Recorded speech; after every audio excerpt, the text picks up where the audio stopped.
Raise your hands. Wow. Okay. Everyone? Okay, well, that makes things easier. All right, so we're good? Yeah. Okay. So that actually helps because then I think we can all speak the same language. I'm also an immigrant too. We moved here 11 years ago from Brazil. Belo Horizonte is my city. And we navigated this career path. It eventually led me to be here talking and sharing some, insights that I got throughout my own journey, but also as a professional in HR and in career development.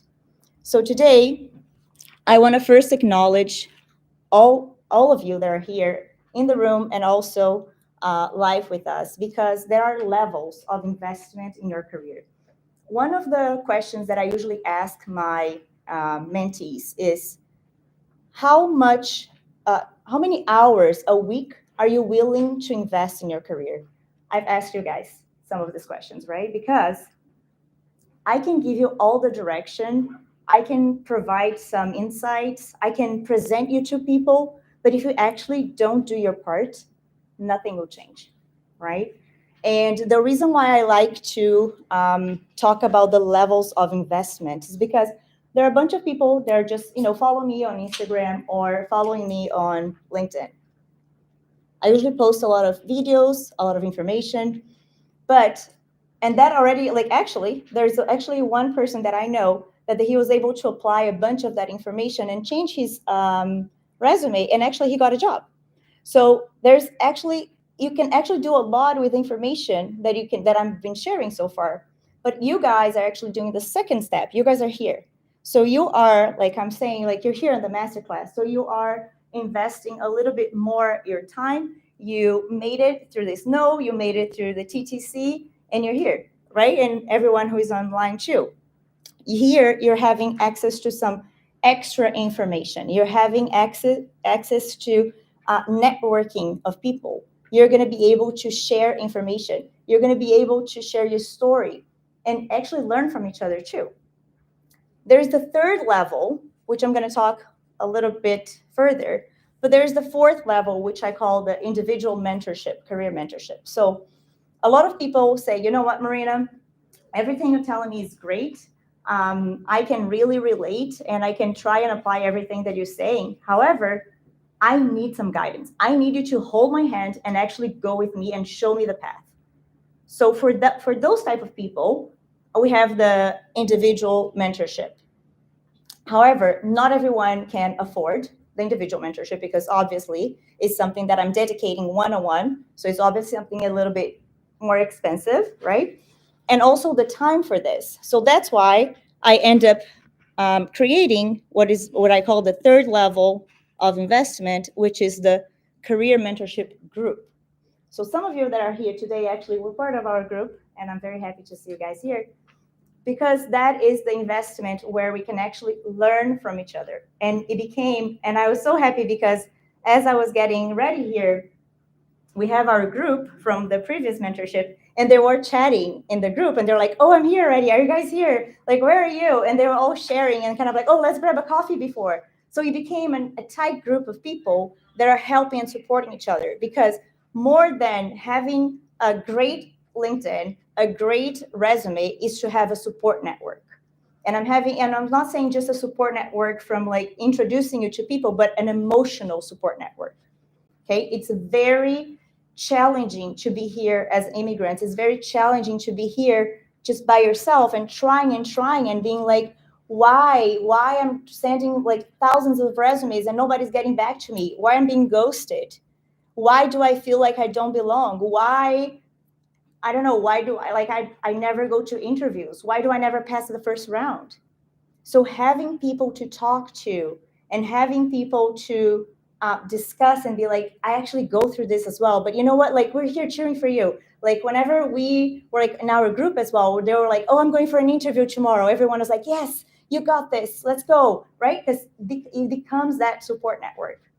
So first I want to acknowledge this. All of this to say, again, you guys are already doing something different, right? You're not at home trying to hoping that things are going to change but not doing anything. You guys are here. So I just really want to acknowledge that and say that, I appreciate that. I also appreciate the fact that today we're going to talk a lot about the first pillar of the methodology that I put together, which is alignment and self-knowledge. What does that mean?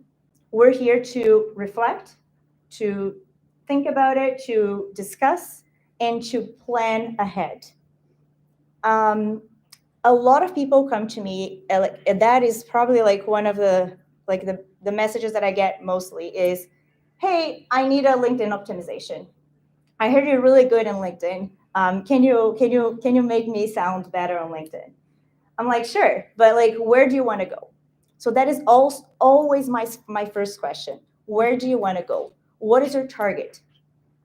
So think about it. Some of you might be here thinking about changing careers. Some of you might be here unemployed and looking for a job, right? So regardless of what is your situation, think that it's how you brand yourself, how you want to be perceived in the market, and how you want people to see you.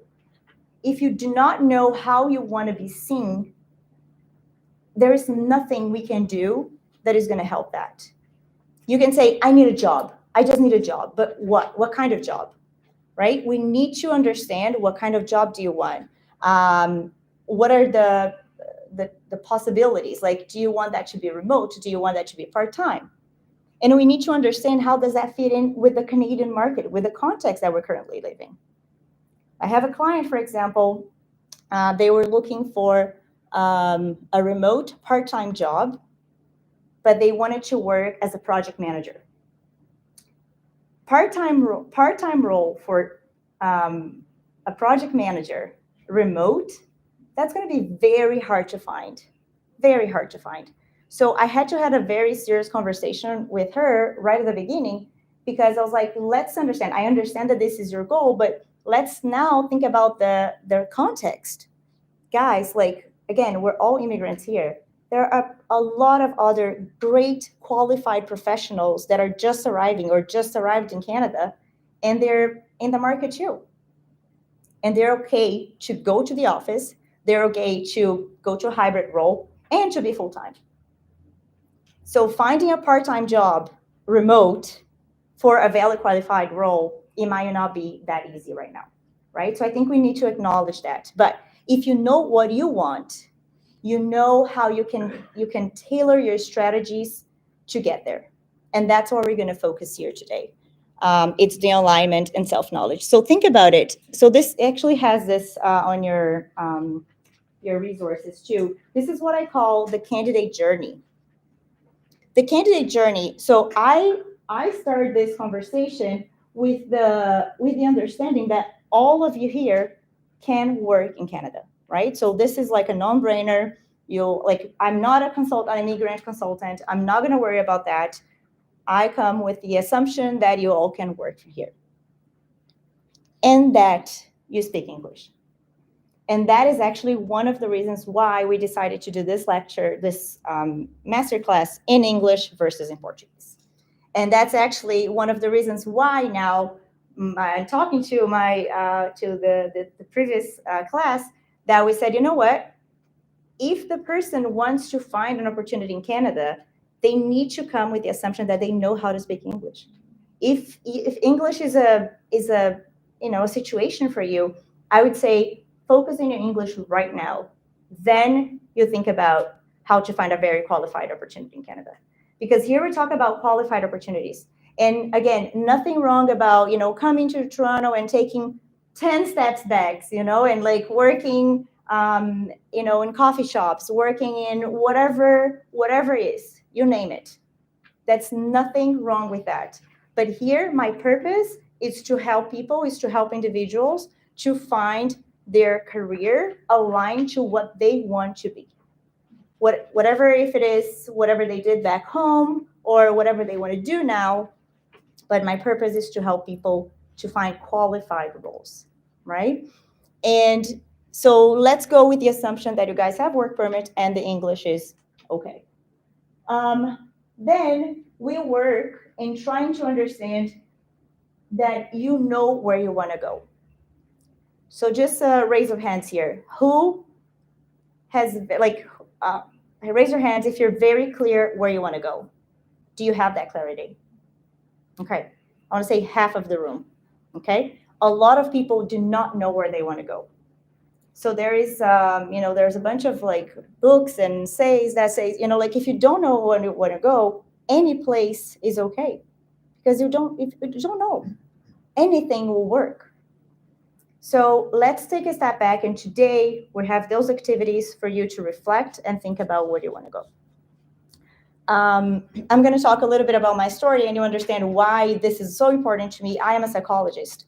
That is my background. So I cannot disengage like the professional being with the human being. For me, it's just one thing, and I cannot understand like how you can gear your career without thinking about yourself, and I think about what your purposes are.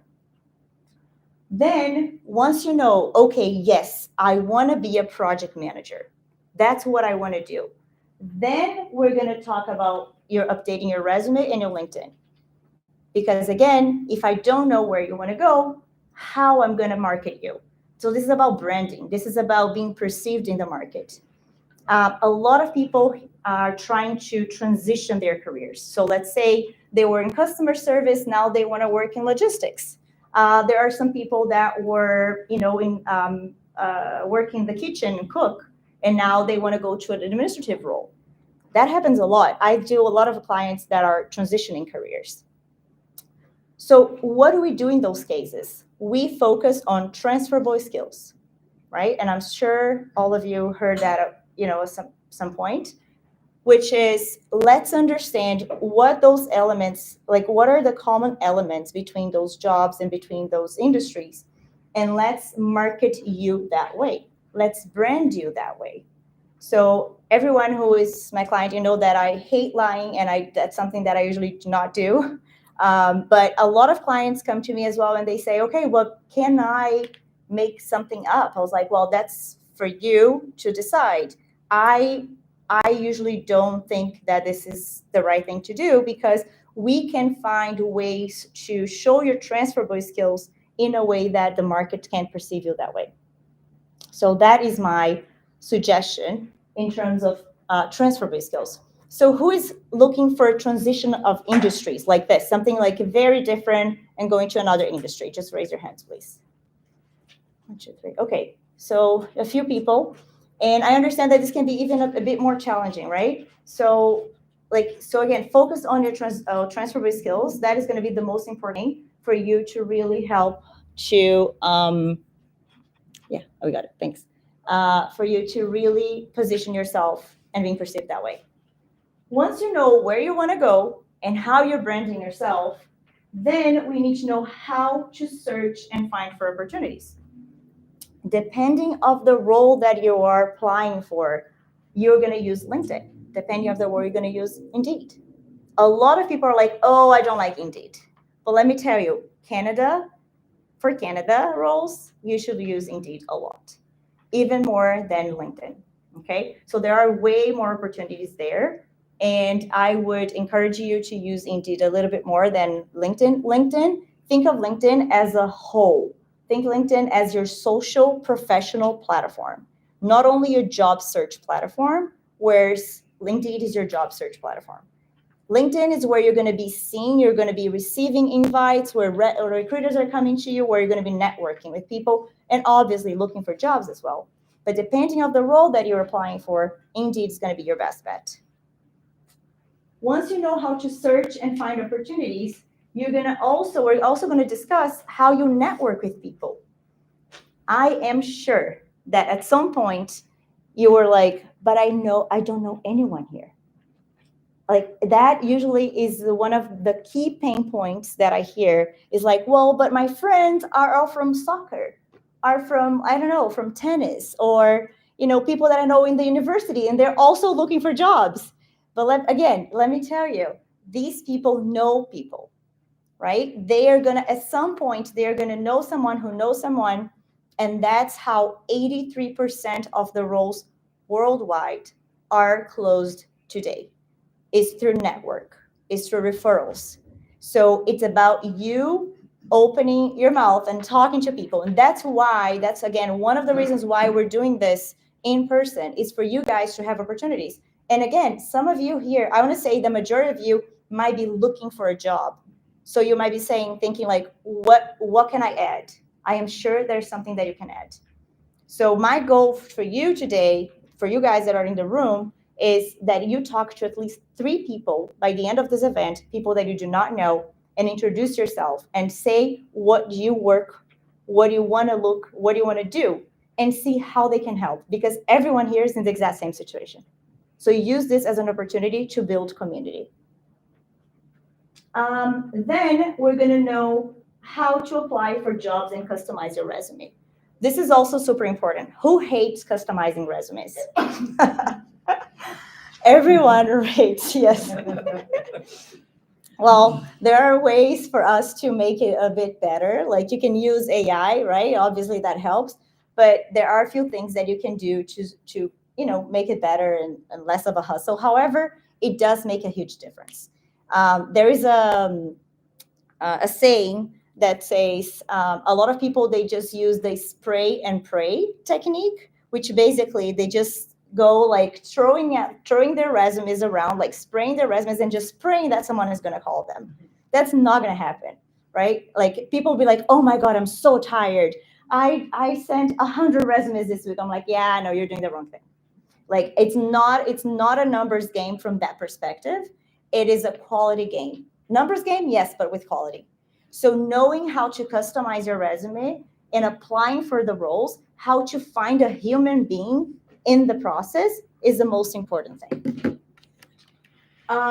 Then I want you to feel confident in participating in interviews. I want to say that's the second worst pain point that I hear from my clients. Is that like your case right now? Do you feel like I do not know how to sell myself?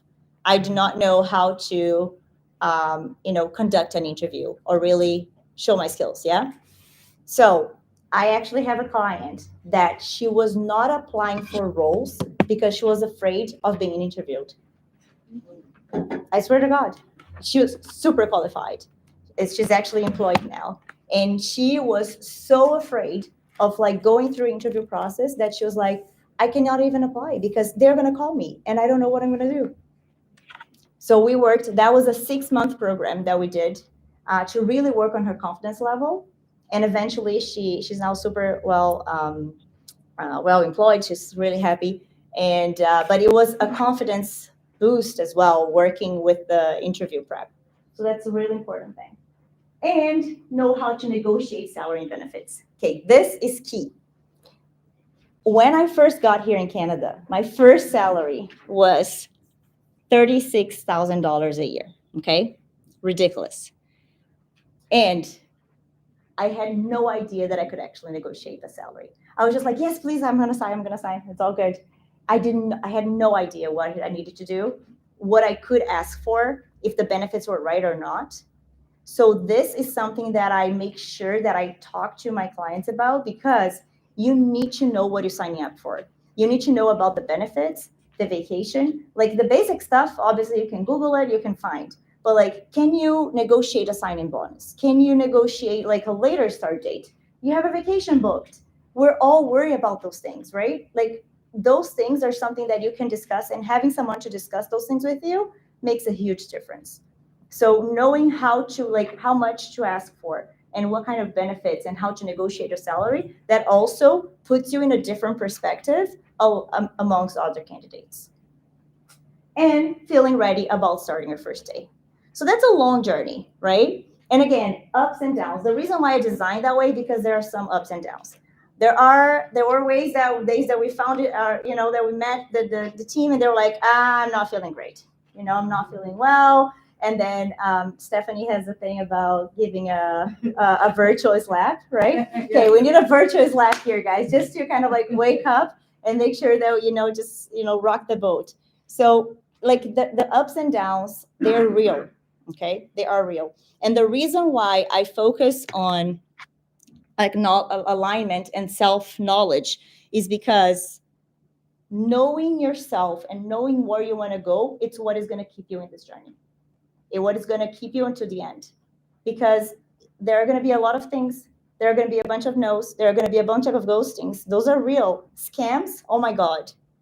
Like, it's happening. Like, there's nothing that I can do to protect you guys about that except alert. But if you know where you're going, you can keep pushing. Okay? It's making sense so far? Yes. Okay. But then you might be asking, like, who are you? Why are you talking those things? Like, as if you know anything. So let me tell a little bit about myself.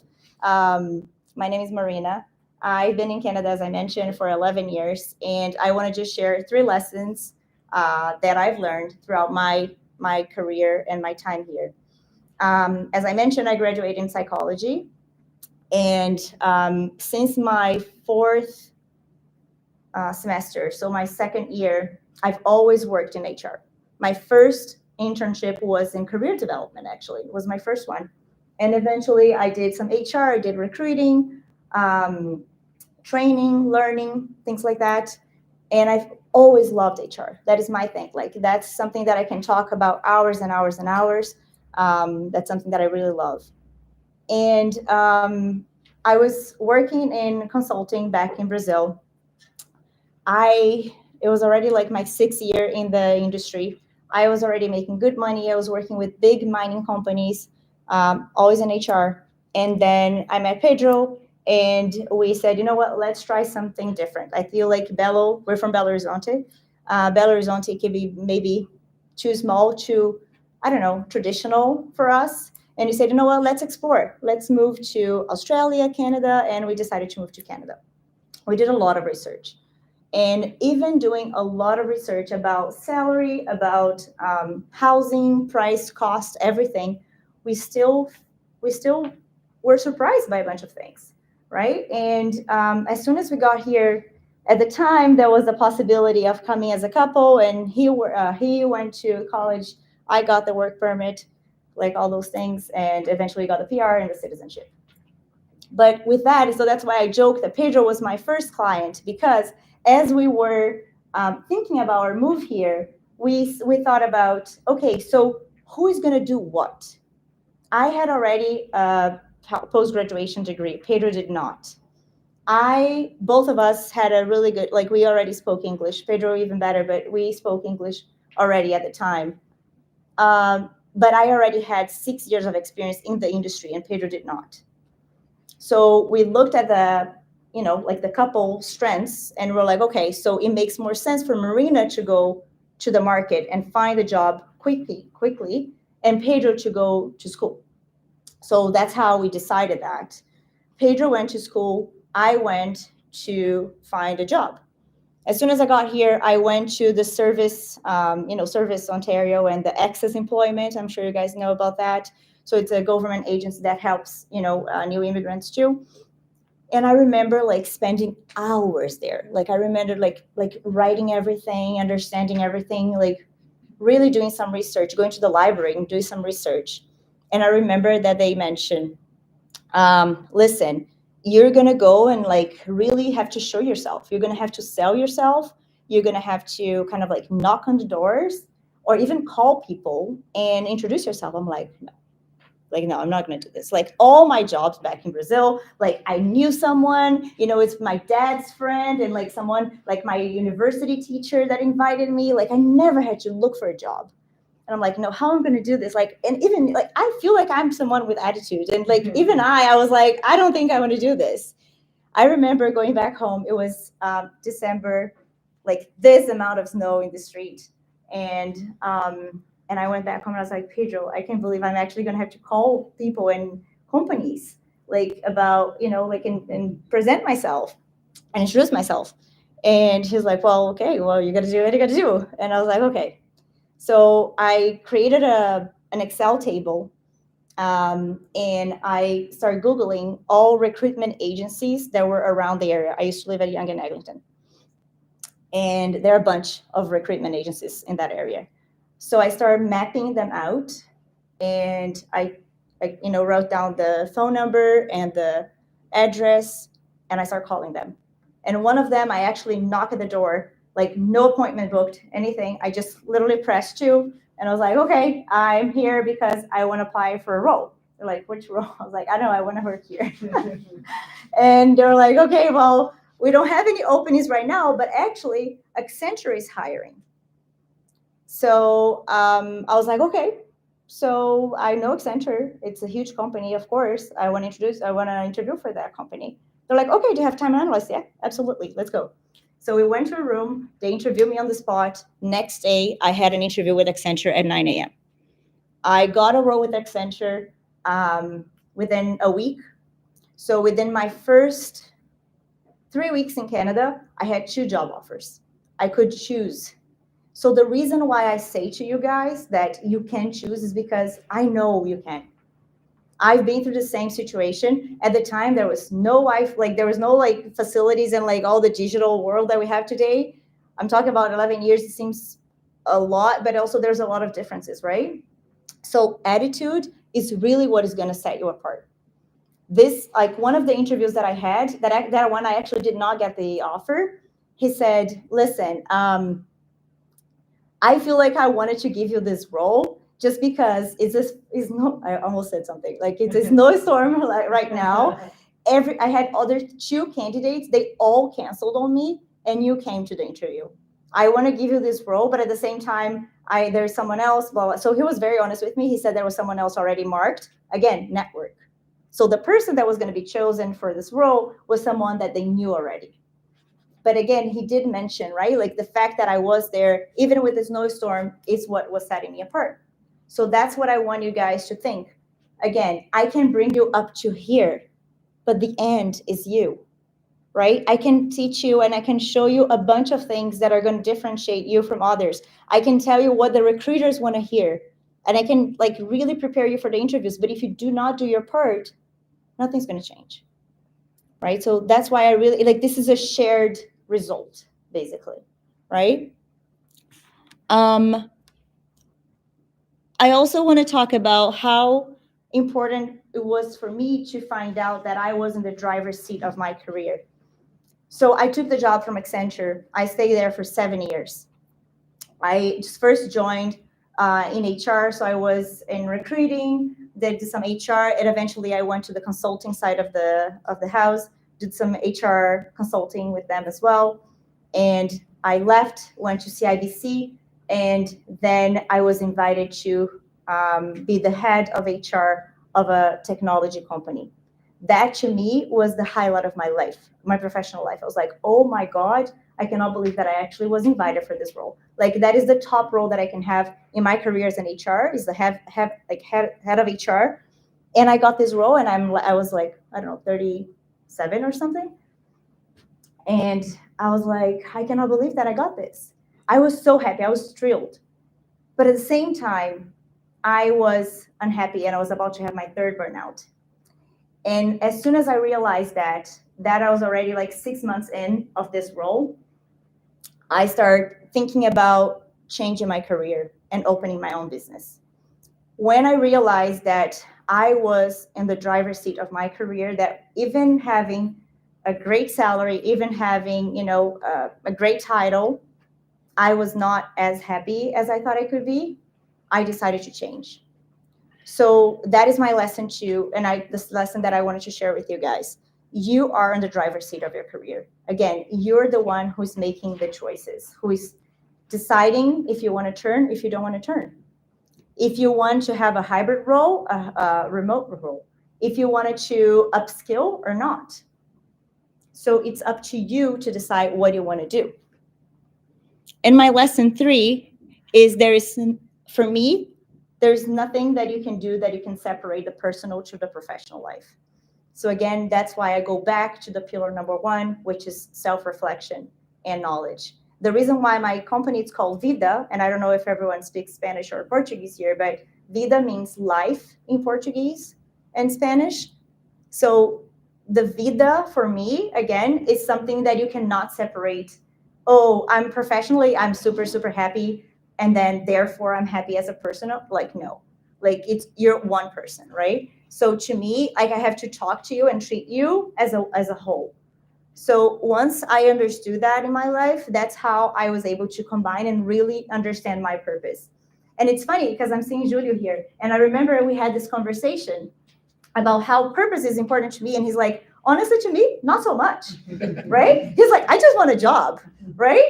And that's fine. So but for me as a career coach, as a consultant, it is important for me to understand what is important to that person.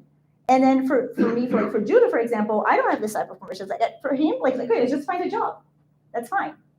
But like understanding the person as a whole, it is important for you to gear and make a decision in your career. Okay? So far, so good? Okay. All right. Let's get ready to the exercise. So, I would like for you to take your, so everyone should have that in their, like if you're seeing that live, you should have the PDF. We share that with you. If not, it's on the screen. And here I'm just going to guide you guys through the exercise. So if you have pens, if you don't, just type on your cell phone as well. The self-reflection that I want to do here with you is to think about your career. So think about like the stories that I've been sharing so far, the things that you're going through so far, right? The goal is for us to find a target, is for you. So half of you were unsure where you want to go. So especially for those 50% that are unsure, let's use this opportunity to think about professionally, your social circles, your hobbies, your life lessons, and think about the type of role that you want. So think of what are the things that you stand out in your daily basis? Like, what do you do that you're really good at? And again, it can be something that you do professionally or something that you do like maybe you're a great cook, and that's fine. Don't worry about it. Just write it down. And we're not going to be able to actually have like 10 minutes to do the whole activity, but just write something down because you can do that at home as well. But I just want to guide that a little bit. What is your professional experience? Like maybe again, like someone who is transitioning industries. Was it Fernando that said was it? Oh, sorry. Yeah. What's your name? Shivam. Shivan. So which industry? From where each industry? I am from the recruitment industry, but I want to go into project management. There you go. Okay. So think about as recruiting and then as product manager. So by the way, you should talk to people here today because I'm sure actually there is someone who's supposed to come. But anyway, can you talk to him? Yeah, sure. Yes, because I want you guys to start talking with each other and ensure that you have someone to talk. So Dede is from his project owner too. Okay, so maybe you guys can talk. So I want to think as a recruiter, okay? What are the things that you do that you're really good at? So give me some examples. There you go. Perfect. This is already a transferable skill because requirement gathering is something that you're going to use as a project manager, right? Right. So write down some of those things that people say that you're really good at. And I would like for you to write down those things and think about it. What are some other things that we have here? Things that you didn't learn in college, but you excel at. Okay? So that's a good one too. Like you'd never learned that in college, but you're really good and people, say that you're good at. Maybe it's about like communicating and like, I don't know, making people feel special. Like those are important things. Think of your social circle. What topics do you keep talking about? Fernando, you're also transitioning, right? Yeah.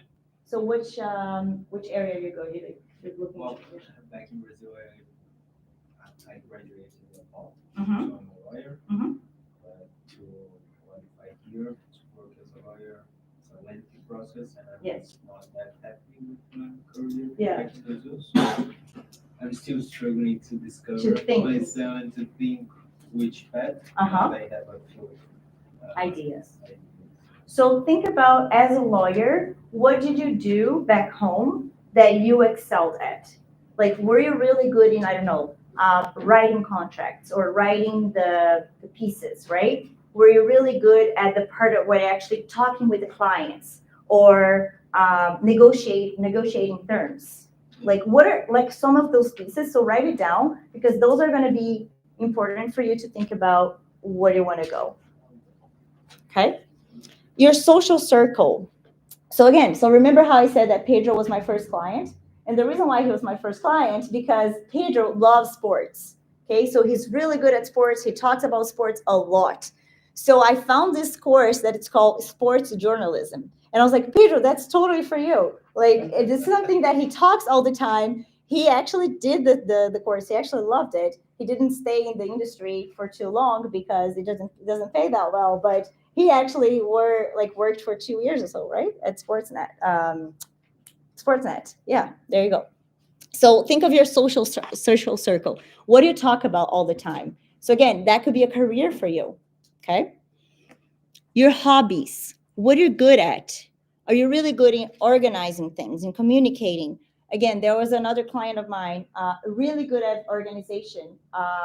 She had a very good organization skills. She ended up going to project management. The other one was actually she actually started her career here in Canada as a cleaner, and she eventually she has such a strong leadership. She actually now has about 10 or 12 people that are working, and she became like an enterprise. So she actually opened her own like cleaning business, and she's thriving. She's doing super well. So that is another thing that you can think about it. Life lessons, difficult situations. Again, as immigrants, I'm sure each and every one of you had some situations like that. We made it, guys. We're here, right? So what are some of the things that you've learned in the process that made you stronger? Some women had to, go through things that are very hard as well, like some single moms as well. Like you guys have some strengths and some things that differentiate you from others. Use that to position yourself and to tell your story. It's all about storytelling. So how are we going to tell your story? That also comes to like you have to put that in a story. And let's think about the job description. So remember what I was saying at the beginning of our conversation. The client, like this client that I have that wants to go to project management but wants a remote part-time role. So that is her dream job. The paper accepts everything. So write it down. If that's your dream job, let's write. If you wanted to pay 100K as well, sure. Let's just put in the paper, right? But let's then figure it out what is possible. Let's understand what is the market and what is possible with the current situation that we're living. But write it down. Do you want it to be hybrid? What kind of culture do you want this company to have? Do you want it to be a startup? Do you want it to be a big company? Do you want it to be downtown Toronto? Oh, my dream was always to, to work downtown Toronto and just, walking the path and all those things. Like, oh no, you're fine. Doesn't matter to you. So write down those things. This is important. Okay. Are we doing, Pedro, can you check if there's anything in the chat? There's one question. Yeah. Do you have any tips for not letting imposter syndrome mess with your confidence in interviews? Yes. And I'm going to talk about that in the second slide. So just bear with me for 5 more minutes. Yes.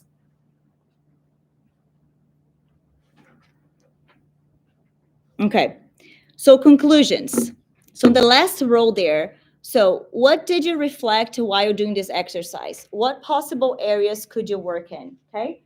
So again, understand that we're doing this literally in 3 minutes. So hard for you to have a very deep reflection about it. But I would like for you to do that at home if possible. But if there's anyone here that wants to share or like wants to say like what are some of the things that you've thought about it, or if there's something that kind of like leads to an area, feel free to share. Okay.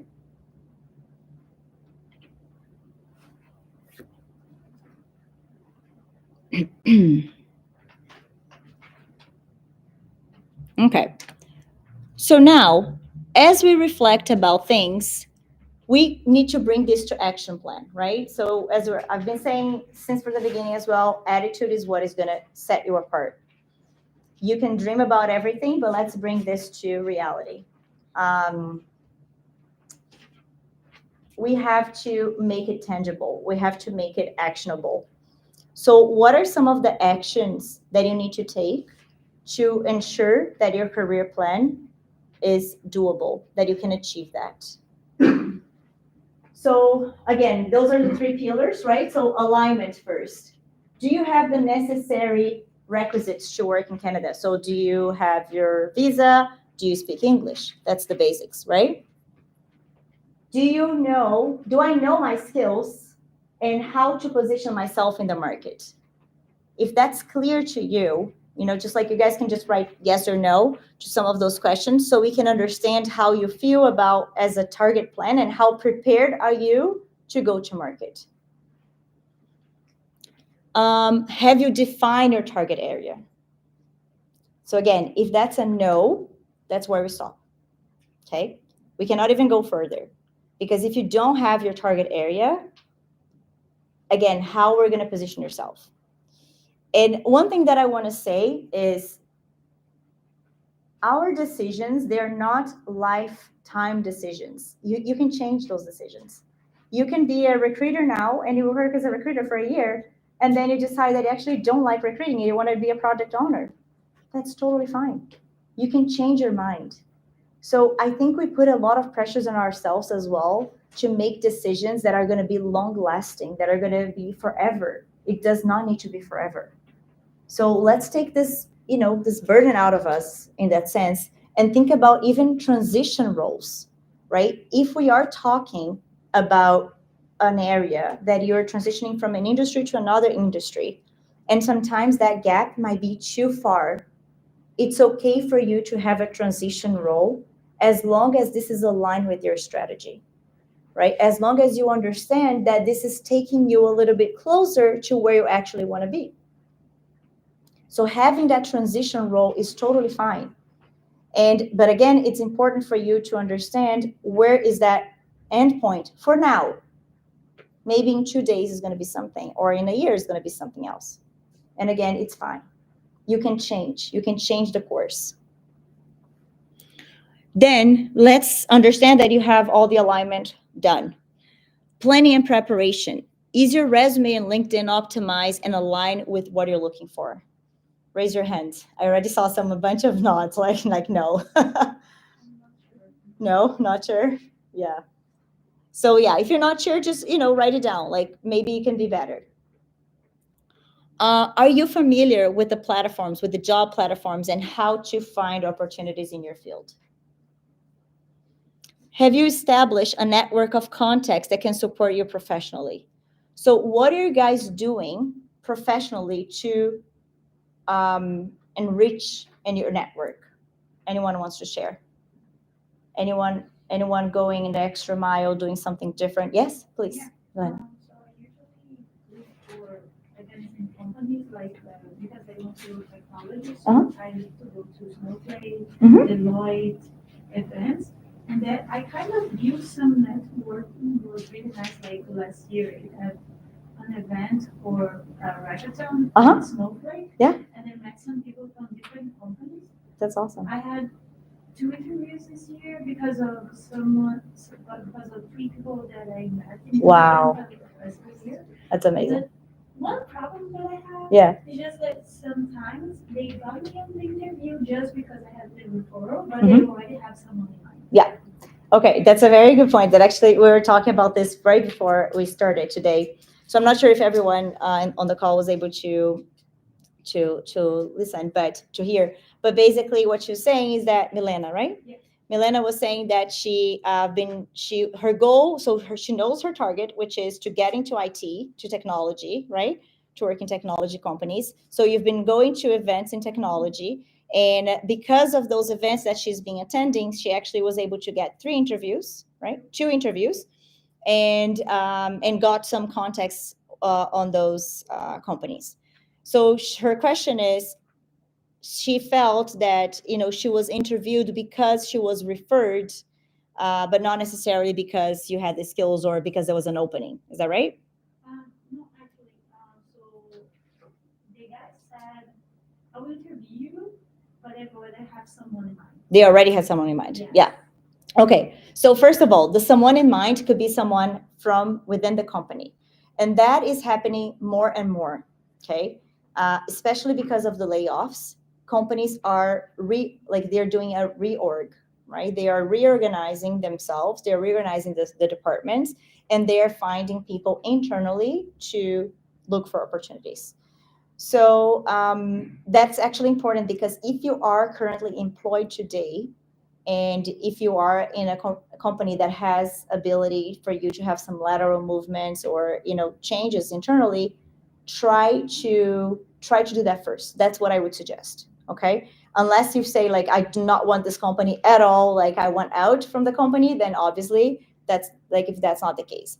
So for the second case is if they already have someone in mind, it's because their relationship was built, right? It was built even previously to you've been there. So either because they were referred by someone to, or they are internal candidates, or like maybe they interviewed in the past and they're being requalified now.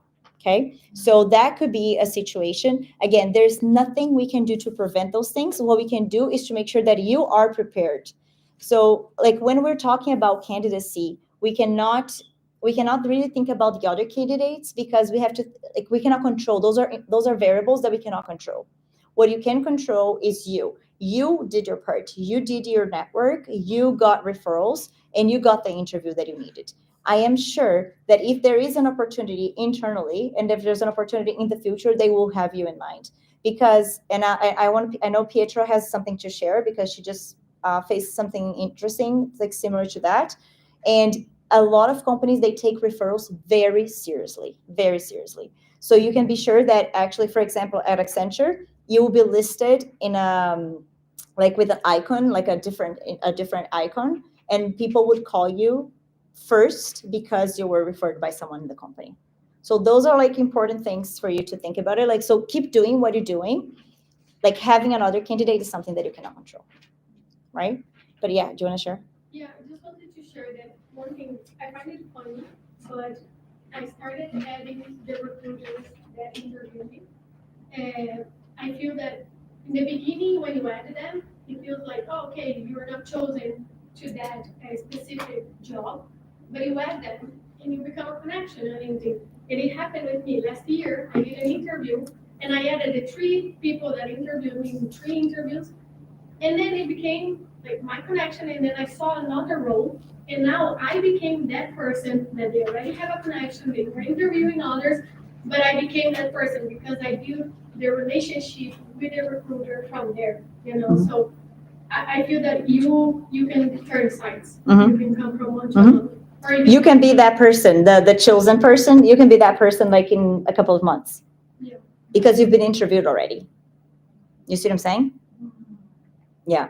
So yeah, like, and I don't know, like you're a recruiter too. Like, do you have any insights from a recruiter point of view? I actually plays Pietro at my client. Oh, there you go. Now she helped me to come to this event because I got laid off from the job Oh, 2 weeks ago. So yeah, so now she's on my side. okay. And Well, that's I'm where sure. Yeah. It's crazy because if you think about a year ago, someone that is also here introduced me to Marina, Yeah. which changed my career completely.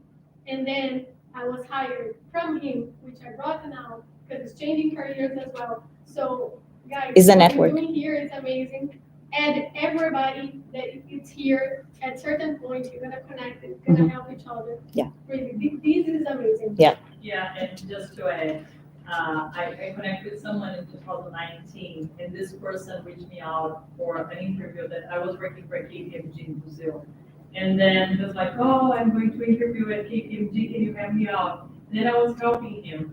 And then my husband, he was looking for a job, and he found a company here. And then he said, oh, you have a connection at this company. And then I went to look, and it was the same person that I helped. Oh, wow. Interview at KPMG. I was like, oh my gosh, he's living in Toronto. Yeah. So you never know. You never know. Where the Things are gonna person take you. was. Exactly. And I reached him out and said, oh, my husband is looking for a job. So sometimes it's not even for you. Yes. It's for someone else that you know. That's a great point because that's exactly something that I talk all the time too. Like maybe like maybe you're like, for example, you just mentioned someone like close to you were laid off too, right? So maybe by being here, this person is not here, but you can make a connection that is going to support that person. So again, like everything, like guys, it's a circle. Like things are going to go right, like it, and that's one of the purposes why we're doing this, and we're going to continue doing that. So what are we doing? Okay, so we talk about platforms, establish a network. Okay, execution. Can I demonstrate my relevant skills and experiences in interviews? Is that a Sunday scaries for anyone? Like the interviews, like do you guys hate going to interviews? Like raise your hands just so I can understand. Yeah. Yeah. Okay. Yeah. Some people have like, like they completely shut down. They like have no idea what to say. So one thing that I just want to share, it was not even scripted, but I'm going to share anyway. It's okay for you guys to read and to prepare, okay? Especially phone interviews and video interviews. Share your screen, like just divide your screen so you have that person on your side, so you keep looking at the person, but you can have your script. You can script all questions. Obviously, you're not going to read from the script, but that's going to give you the confidence that if you need to take a peek, it's fine. And even if the person asks you something and if you blank, like it's fine. You can just say, you know what, just give me a second. I just completely blanked here for a sec. And you can go back. Like we're humans, guys. And if there's a place that you can make some errors, it's Canada. Okay. Like people are not going to judge you. People are usually nice. And it's okay for you to show that you are nervous, that that you're prepared for this interview. It shows that you care. So don't worry too much. Like it's totally fine for you to do that. Do you understand the benefits of the job offers? Do you know how to read a job offer? Do you know what you can negotiate? Yes. Tips to deal with imposter syndrome. She's still waiting. Yeah, it's coming. It's coming now. And do you feel confident about your first day on the job, understanding expectations and practices of the Canadian work environment? So again, we all came from different countries. We have different cultures, different ways of doing things. Right? I remember also very clearly brushing my teeth at Accenture every single day, and people would look at me like, are you crazy? Like, what the hell? Like, what are you doing? I'm like, well, yeah, I just had lunch, so I'm brushing my teeth. And people think that I was like a weird person because I was brushing my teeth, because that's a Brazilian thing to do. We brush our teeth. We have like our stuff, we bring to office. But so what are the difference in cultures that you have, and how to kind of like merge and bridge the gaps on those differences? One thing that I want to talk here is the imposter syndrome, because it is important to understand that one of the biggest obstacles that we have as immigrants is to believe that we are good enough, right? Majority of us, and again, this is not, I'm saying this from what I'm seeing from my clients and from studies as well. I used to think that imposter syndromes only impacted women, but it actually impacts men just as much as women. I actually dealt with 2 executives last year, very senior people, and they were all breaking down from imposter syndrome. So they were feeling, so imposter syndrome, if you don't know what it is basically the feeling that you are not good enough, that you are going to fail at some point and everybody's going to see that you suck. You don't think that you're good at actually what you do. You feel like that you're just tagging along, and then someone is actually going to find out that you are like not doing what it's supposed to do. That happens a lot with us immigrants because we feel like we're coming to something that is way better than we had before. So that is the first thing, because we believe that, let's say Brazil or any Latin country that we are coming from, the majority of us here are from Latin countries, I believe. We believe that Canada is way better. It's like first world versus third world. Like from a lot of perspectives, yes, sure. But from the perspective of work, let me tell you something. Everyone loves to work with Brazilian people. And I'm saying actually, let me rephrase this, Latin people, okay? Not even Brazilians only, Latin in general. We are hardworking people. We work so hard. That's how we were built. That's how we were wired. Once we get here, guys, seriously, we work 70% of our effort is like 100% of them. Swear to God. So like, you guys know that. So like you're all laughing because you know that, but it's still you're like afraid of like not being good enough, right? Like I remember during the pandemic, and Pedro is not gonna let me lie. We went to Brazil for 6 months as soon as the pandemic started. We went to Brazil. I had 2 analysts on my team. I was kind of like letting go of things. And I was like probably working like 60 to 70% of my time. I was promoted during those 6 months period, working 60 to 70% of my effort. So that's how you can understand like how good we are, right? So what I want you to do, how to challenge and how to think about your imposter syndrome. I actually have I think I have a slide for that. Yes. There is a very practical exercise. I don't think I have that in the printing papers, but you can take a photo of the slide if you want. But that's an exercise that helps very, very quickly to overcome imposter syndrome. So a lot of people can do like the evidence log or journaling, where you actually write the 3 professional achievements that you're really proud of. It can be something big, it can be something small, okay? And then I want you to think and just like think of like a mind map. So just like, put some arrows around and just like, okay, so let's think about like my situation. I was promoted, like let's say this case, right? Promoted within 6 months, working 70% of my skills, of my effort. So what are the skills that make me achieve those things? Okay, was that delegation? So I delegated to my team. I trusted my team. I built a really good team. So what are some of the skills that I developed that led me to achieve this? Identify those skills and the efforts, and then challenge your negative thoughts. So every time that you come and think about, I'm not good enough, go back to your log and remember the things that you were able to achieve. Remember the skills and see the skills that you had that led you to achieve those things. And if you are overthinking and thinking that, oh, what if I fail this interview? Okay, have you ever failed an interview before? Probably yes, sure. So let's drill down that thought until you get to a fact. We want to get to a fact. So this is what we call fact check. Okay, so we need to understand that is there a base for you to be fearful, or you're just concerned or anxious, because that's just usually how we're built.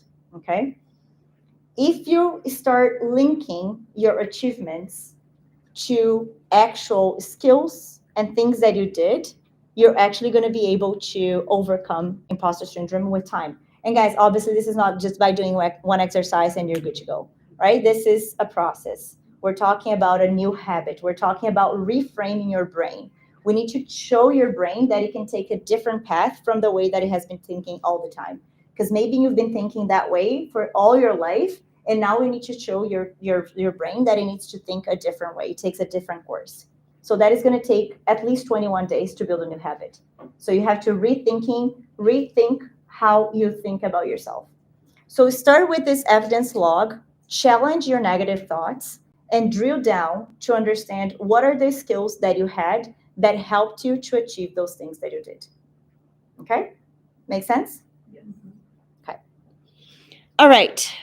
So we're finishing now. Okay. With that, I want to say, as you thought about your action plan, so that the second exercise there, if you answer no or didn't feel as ready for some of those questions, right? If you feel like you don't have the resume that you need, or if you don't know exactly where you want to go, if things are very unclear to you, if you don't know how to build your network or how to find another job, I obviously want to suggest you to consider the mentorship program, right? We have some clients here, obviously, so you guys can talk about the mentorship program. We are starting another cohort next Thursday, so the February 13th. And if you want to know more, you can just QR code. You use the QR code. We have the QR codes there too. And Pedro, you can put the link on the chat, please. Because basically, guys, this network, this career let me just go here. The mentorship group is going to tackle all the candidate journey. For each and every step of this journey, we're going to have a session, and we're going to have materials, and we're going to have live sessions where we're going to talk and discuss all those points. So we have recorded sessions, and we have the live sessions every week, so we can really hold hands and build that community as we were talking about before, so you guys can go through this journey. And again, it's not just the directional journey from like the career perspective, but the emotional side of it as well, like the ups and downs, the not knowing how to do, and like maybe needing a one-on-one time. Like all those things are important, and we're going to tackle all those points to ensure that you feel ready to, really get the type of opportunity that you deserve and that you want in Canada. So if you feel like this is something that you want to consider, use the QR code for the first 3 applicants. So the mentorship program, it's a hybrid program. So again, has recorded sessions and has live sessions. It's within groups, so 7 to 10 people max, no more than 10 people. If there are more than that, we're going to do 2 cohorts, and we need to ensure that people have similar ideas or levels in their career. So there is not like a big discrepancy. So we think about that. And once we have those cohorts, we start the weekly sessions. After having those 4 weeks of sessions, we have a 3-week period of support, and then we finalize with the 4th week. So it's an 8-week program.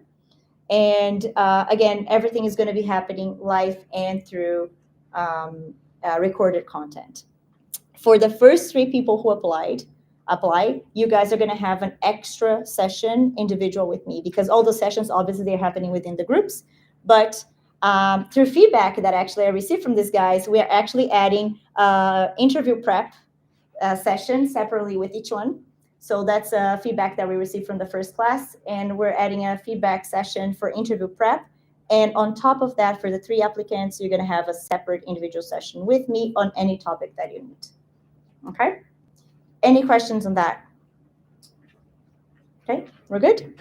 Okay. Well, I just want to really thank you everyone for the time here and for listening, and to listen to not only my story, but to, again, making a difference and being here to meet other people, to share your stories, and to learn from each other. So thank you so much again. I really hope that the journey is not as heavy as it's been so far. If you guys can, we can hold to each other and become a big community, regardless if you guys are doing the mentorship or not. We're connected. Please connect with me on LinkedIn, on Instagram. I want to make sure that, I follow you guys as well and understand where you're taking your careers. And I'm always happy to share and learn from you as well. Okay. So thank you. Yes. Oh. Thank you, Marina. Oh. And ask you guys to post on LinkedIn for us to also have more events like this. And if you find a position at Coursera, I'm happy to refer you to. And awesome. We have job posting on our page and LinkedIn as well. That's a great point. Yes, because actually, I'm so glad you mentioned that. Thank you. Because I also put in the last page here, Coursera has a bunch of courses, and a lot of clients, they ask me as well, like, what can they do to upskill, right? So again, Siobhan, for example, you're looking to transition from recruiting to product management. Maybe there is a course or 2 that you could do to kind of like bridge that gap and show that you have relevant skills and experience. So check the QR code, because there are a bunch of Coursera courses as well, and some of those can be related to you guys. So use those the QR code to also look for those opportunities to upskill and find something might be good for you. Okay. So thank you so much. Should we take a picture then? Because of LinkedIn? Okay. Awesome. Thank you. Okay. Okay, so from you guys that are in the live, we're gonna end the stream now. We're gonna network. I hope that the next time you guys are here too, so you can network with us. But thank you. We're gonna be following up. With the recording. We're gonna share the recording tomorrow as well for anyone who wants to see again. Okay, thanks. Let me just end this.